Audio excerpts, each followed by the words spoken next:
drive for safe and sustainable transport. Transport is the lifeblood of the UK's economy, connecting people, businesses, and communities. But in an age of climate urgency, rapid technological change, and the need for ever safer roads, the way we move is under greater scrutiny than ever before.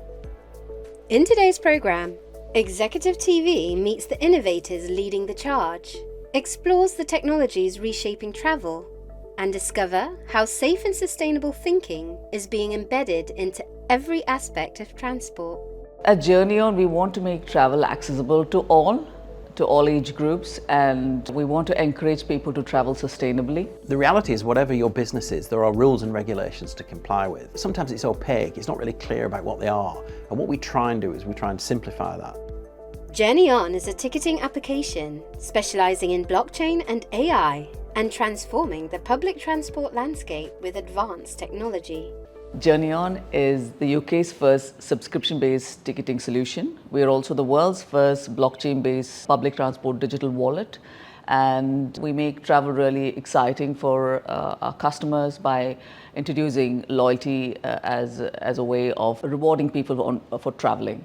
There is an entire age group between 31 and 59 that is completely disenfranchised, wherein they're probably paying the highest train fares when compared to the rest of us. And this is because they do not have travel passes or any sort of a discounted travel option. So what JurnyOn does is makes travel accessible and equitable to all. The more you travel, the better, because every mile you travel is equal to an eco point. You can actually redeem them for subscriptions as well. So it makes it accessible to all. Also, it rewards you for moving to public transport, so for traveling sustainably. CheckedSafe delivers straightforward, customisable and cost-effective compliance tools that enhance safety and efficiency across diverse sectors. So the history of CheckedSafe is that it's the proverbial light bulb moment. Me and my co-founder Gary represented a customer at a public inquiry, a transport-related matter. They were in trouble. We had the idea that the rules hadn't moved and changed on, but everyone was getting it wrong. So we thought, well, we need to find a better way of solving this. And we just had the idea that we could provide a digital compliance solution at a time when people were on paper and looking to move to digital. There was likely to be an improvement. And we thought we could make it, and it turns out we were right, in fact. So our system is that one platform fits all, basically. So our client just logs in once. The app is the same process, so the actual user of the app itself, he logs onto the app, does his little bits on the app, pings to the back office, the manager then can see everything in the back office. The link between them is that you can have several services running at one time, and the manager can see all things at once. So your vehicle compliance, your scheduling, your loan working, your GB domestic hours, and your license checks are all on the same platform. We also notify the manager of any issues and concerns via the app as well, and you can see it very clearly what's going on. The UK transport sector faces a critical moment, balancing infrastructure pressures, environmental targets, and ever-changing safety measures. With new policies and ambitious decarbonisation goals, the industry must adapt quickly to thrive. There's a lot of work that is being done by various players within the sector, and what we are most excited about is bringing blockchain to the table, more so because about 240 million is lost every year due to train and rail card fraud, and some of the technology that we're building now could be used in the future for something completely different, and bringing that sort of technology to the table is what is exciting for us. So life is a journey, and the only constant is change. And that was sort of the starting point. We said JurnyOn seems like the name to go after, especially because we are within the transport space and we're making those journeys happen one ticket at a time. The UK transport sector is it's a very big industry, but it's also an industry where margins are very tight. There are a lot of companies struggling to make money. Latest national insurance rises haven't really helped with all of that kind of stuff. But equally at the same time, there's a lot of hard-working people in that industry, and there is a thirst for innovation and tech, because if you use innovation and tech, you can improve on your margins. And for us, what we try and do is we try and recognise the fact that margins are tight. So if you keep your product inexpensive, the chances are that they're more likely to deal with you. But in terms of overall growth, the transport sector is growing. If you think about, and we're all the same, we all order things from Amazon and others, and we want it the day after. Everything moves at a pace, and the transport industry has been very quick to pick that up. The problem is it's not very glamorous, but it's essential to everyday life, and it's growing. It's growing at a fair old pace. If you think about everything that moves, it's done through the transport industry. If you think about people going to work, it's done through whether it's buses or trains. The UK perhaps doesn't invest as much in the transport industry as other European countries. I don't quite know why that is. Maybe we've had underinvestment for a long time. But you can never underestimate the importance of transport because people have to get around, goods have to get around, things have to move. In the old days where people didn't leave the village, then it wasn't so much necessary. But these days, transport covers everything. It really does. You know, you go to the supermarket, how did your goods get there? They came overnight on a wagon or something like that. So from a contribution point of view, it's a significant part of UK and Europe because, of course, even though we're not in the euro, we still trade significantly with Europe and in fact the rest of the world. From electric vehicles to increased public transport use, green solutions are becoming more important than ever in the transport sector. Sustainability is the sort of cornerstone of what we do in many ways because we reward individuals as they're traveling. So every mile that you travel is equal to an eco point, and individuals get rewarded for their travel. And these eco points, as a app stands right now, can be exchanged for subscriptions. And so we encourage not just in terms of getting people onto the trains, but also reward them for making that sustainable journey. Sustainability is very important for the UK transport industry, but I think we need to have a very pragmatic discussion about this because it's simply not the case that we can just push everybody onto alternative fuels.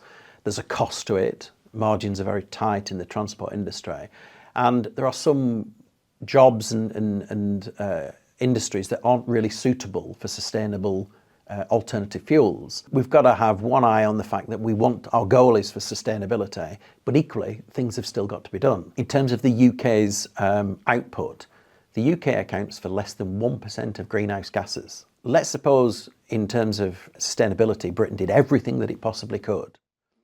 In practical terms, how much difference would that make if nobody else is doing anything? I think it's actually unfair to saddle transport companies, well, you must do this, you must do that, if they can't make profit out of it and they can't trade. You've got to have a balance. So yes, sustainability is important, but we've got to be practical with it. And for me, it doesn't feel like there's a lot of discussion about that. It's simply there's a blanket rule, you've got to do it, get on with it. Well, how are we going to do that? You know, if I'm a transport company with 30 trucks, and the suggestion is I've got to move to electric vehicles, but they're 1.5 times more expensive, and I don't have the same range, and I can't make the profit. Well, that's the difference in my business surviving or not. So we've got to have a more practical solution to that, and it may be that certain routes I can use electric vehicles for, but not others. And I don't know if that discussion is taking place. In all the different places we've been to, it doesn't look like it is. There's a massive pressure for people to adopt sustainable transport and take electric vehicles, but not the practicalities. Are you going to make it work? And I think we need a grown-up discussion really about that. Digital transformation is reshaping how journeys are planned, monitored, and maintained. Real-time data, automation, and AI are replacing outdated manual processes. As a technology-focused company and also as a consumer-facing company, we believe that technology should not be for the sake of technology. Technology should bring value to the end user. That's the core of everything that we do. Technology is just a means to make travel accessible, sustainable, and what we do behind the scenes is all fantastic and great, but how the consumer perceives the product, how they enjoy that experience of buying the ticket, or even after purchasing that ticket, being able to collect that excitement when they see those loyalty points come on their screen, that excitement of seeing those loyalty points and being able to accrue and knowing that their next subscription is just, let's say, 10 eco points down the road. So that is what makes this exciting. That is only possible because of the work we do with TFW, the Transport for Wales. In terms of a challenge, it is a world first and a UK first, and the technology that we're using is literally unknown to the industry. That itself posed a lot of challenges on its own. So it was very critical for us as a business to remove those barriers and show to all parties who had a stake that it's just another piece of technology in the back end. And while the technology itself seemed big and difficult, we don't have to bring that to the forefront, and it's all done in the back end. And the key was to make it visibly as straightforward as you would see an app in the App Store.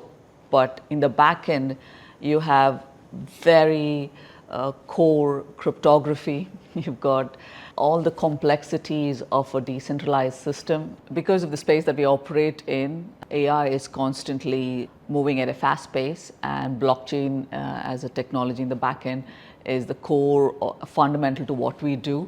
We have to constantly innovate and iterate to keep up with the industry and also keep one step ahead of the industry.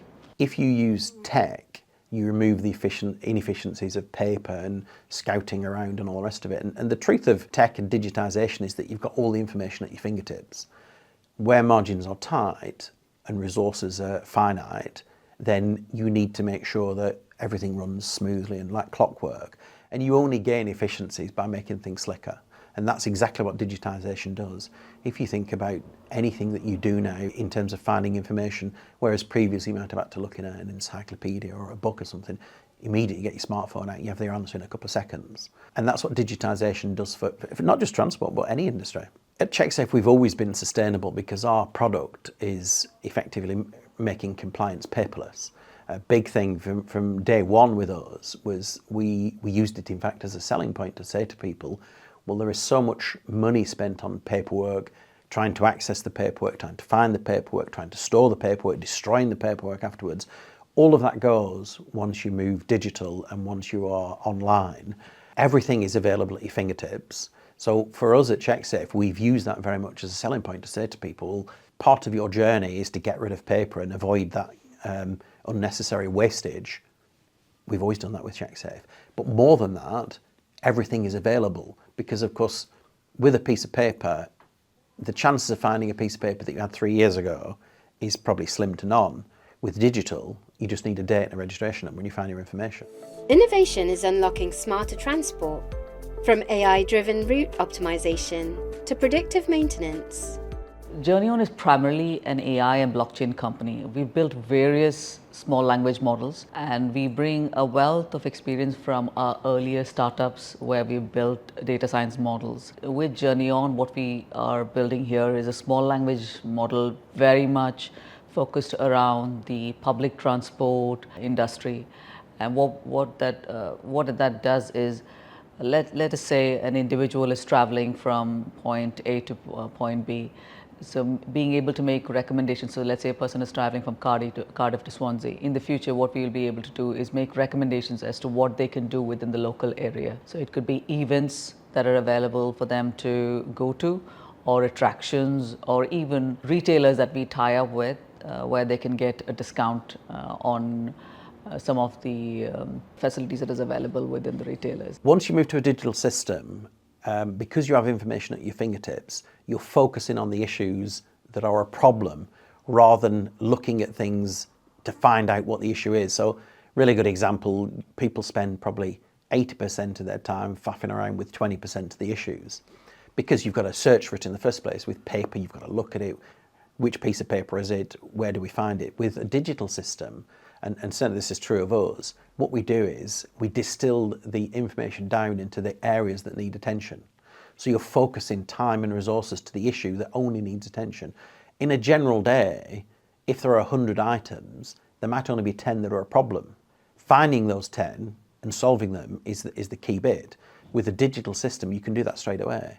And then you can drop those 10 issues into somebody's lap and say, these are the ones that need your attention. They might not all be a problem, but it's the heads up to say, rather than look at the 100, we've broken this down, these are the 10 that we might think are an issue, look at those and decide which ones you're going to deal with, which one are a problem, which one's not. A lot of companies struggle with the basics, and evidence of this, the DVSA published some data some time ago, I can't remember exactly when it was, and they said something along the lines of 85% of defects found at a roadside inspection would have been eradicated with a proper first use check. Proper first use checks have been active since 1995 or before, and even today we're still struggling with this. It's inconceivable really that a rule that's been there for over 30 years and people are still struggling with the basics. Really, a walk round check is a basic item for everybody. You know, even if you're not in industry, paragraph 97 of the Highway Code says something along the lines of you've got to make sure your vehicle is safe before you use it. So anybody that gets into a car, you know, if you went to your car and it had a flat tyre, the chances are you probably wouldn't drive it because you say, well, it's unsafe. But we're in this scenario where even with companies where there are rules and regulations, 85% of defects would have been eradicated with a proper check. That means people aren't checking it. So the fundamentals and the basics people are still struggling with, and part of what we try and do is we try and educate and push that message out. Look, you know, let's get to grips with the basics and everything will improve from there. Safety is non-negotiable, and compliance is the foundation that supports it. Technology now enables instant checks, automated reporting, and proactive risk management within the sector. Let me take you back probably 20 years to building sites that had PPE. So in the old days, people were supposed to wear hard hats, boots and high vis. 20 years ago, you'd see people wearing training shoes, no hard hat, scruffy high vis. Now you can't get on site without that information, without that kit basically, they must wear it. So we're in the same situation now with this compliance toolkit, this digitisation toolkits. You have to do this, it's a must. It's not a no, it's the law. People sometimes ignore that, think it'll go away, or don't want to know. Ignorance is not good. You need to know what's going on. So the biggest barrier for us, I think, is that is the breakdown of that barrier. Our system is fully compliant with all the regulatory bodies, and we regularly look up those areas of compliance to make sure we meet those standards. If they change, we change with it as well. We're very reactive to the industry. So if new legislation comes out, we can change things very, very quickly. Our app is very malleable in that respect. So templates can change, regulations change, we change with it as well. It's very lucky that we have 2 solicitors on board in the company as well. So we're constantly looking at the legal side of things to make sure we're up to speed. From a compliance point of view, regular checking is critical. And again, this is another selling point that we've used for quite some time. If you don't check something and a problem develops, you only really know when there's some catastrophic event. And what we say is it's really the old stitch in time saves 9 situation. If you check something and you find something before it develops and before it becomes chronic, inevitably it's an awful lot cheaper to repair than if you don't check it and all of a sudden a wheel falls off or something along those lines. So you get a collateral benefit because it's the stitch in time saves 9. You're preventing an issue before it develops, but also you've got a saving in terms of maintenance because it's cheaper. And from an environmental point of view, if we're having less parts and less equipment, we save money. Bearing in mind the margins on transport, that's what everybody's goal is. Everybody's goal is to save money. And of course, the other straightforward point is that we're ensuring that that kit is safe to use. You know, nobody should really go to work and not come home because a piece of equipment has failed. As a ticketing company, we go through rigorous regulatory compliance. We are seeing that our customers are safe and secure. But beyond just the compliance aspect of it, the technology that is built underneath is exceptionally secure. Every single record that goes into our database is encrypted. So there is no way even for me to see my own database. So that's how secure the data is in the backend. By means of using blockchain, we use some of the amazing goodness of the blockchain like zero knowledge proof. So it's such a beautiful piece of tech where I don't need to prove who I am. I can prove to you who I am without having to show myself to you. So that's the sort of technology that's being used in the back end. The UK government is setting ambitious goals for road safety and sustainability, but it must also ensure that regulations are practical and accessible, making it easier for companies and individuals to meet both safety and environmental requirements will be key to achieving lasting change. The UK government is obviously committed to net zero, and you know, it's right that we do that, and it's important. But there has to be a pragmatic and practical element to this. We have customers where we'll have discussions with them and they're being encouraged to take electric vehicles. Some contracts that they tender for insist that they have electric vehicles. But when you start unpicking it a little, it's not quite as easy as it seems. It would seem straightforward. Get an electric van. Okay, what's the range on the electric van? 140 miles. Is that laden or unladen? Unladen. problem straight away. If you're buying a van and driving it around empty, you don't need a van. What's the point of having it? So let's put something in it. So when we put tools in and things to deliver, what's its range then? Well, that's when we start talking the range dropping from 140 to 70 or 80. So if I'm a business and let's say I'm a plumber, and I'm sending a plumber out with tools to fix people's plumbing issues, toilets, bath, wash basins and all the rest of it, and my van with tools in it has a range of 70 to 80 miles, that limits where I can operate. It's impractical to say to my plumber, we'll plug in your van and charge up at the house you're at, because it's just not going to work. The public network isn't perhaps as reliable as it could be. There are lots of stories where people will turn up and there will be 3 chargers, 2 of them aren't working, or one of them is working super slow. How do you manage that with a business? Because if you've got such a short range, you probably haven't got the capacity to drive to the next one because you've got a short range. So we've got issues where there's a practical element to it, in that it's all very well saying, well, the range is 140 miles, but actually what's its real range and how does that fit with my business? Equally, we have some customers where they will have several depots. So we've got one particular customer I've got in mind that's got several depots throughout the northwest. They've got charging stations at each of those depots. So they can drive their vehicles from depot to depot and charge up. It works for them because they've worked it out. But it's come at significant investment because electric vehicles are inevitably more than other vehicles. So I think what the government really needs to do is put more effort into better charging network, more effort into probably subsidising not just vehicles for consumers but for businesses.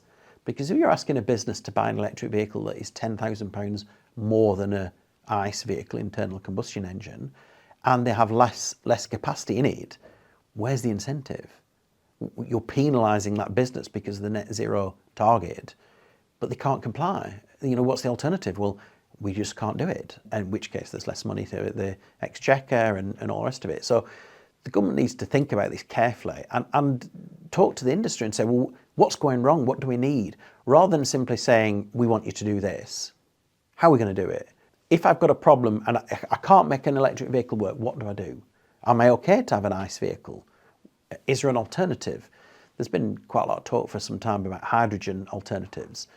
And Gary and I went to a seminar a while ago, and I think it was JCB, did some really good work with hydrogen gas powered vehicles.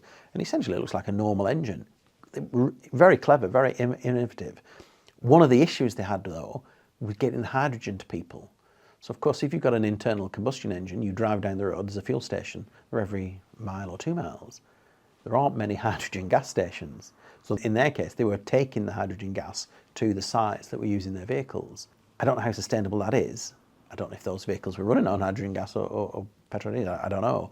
But it just needs a bit more joining up. It's all very well having a rule and a guillotine effect. We need to be net zero by this date. How are we going to achieve that? How are we going to help businesses achieve our aim rather than just beating them with a stick and saying, this is what you've got to do? So here in Wales, I think we're already moving the right direction where we are encouraging people to travel, especially that age group between 31 and 59 with the subscription-based ticketing solution. When you're traveling on the public transport, you're also getting eco points for your travel. So is encouraging people to travel. While we are a subscription-based ticketing solution today, we look to expand across the UK and Europe over the course of the next couple of years. And that could be as a ticketing provider across the UK, but still encouraging and supporting eco-friendly travel. The future of transport lies at the intersection of innovation, sustainability, and safety. The challenges are significant, but the momentum for positive change is stronger than ever.